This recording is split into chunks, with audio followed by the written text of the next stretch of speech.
How to add coupon code to Grubhub app. I'm gonna guide you through the process on how to do it. Let's get started. First of all, on your phone, launch the Grubhub app.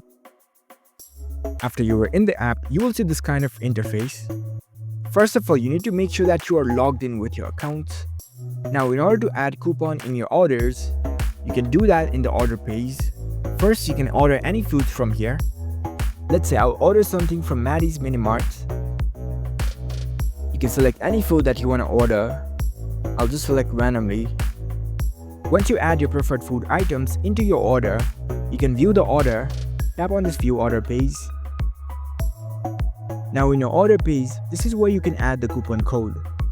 Here you can see the option of offers or promo code. Tap on it. If any offer is valid, you can apply that too.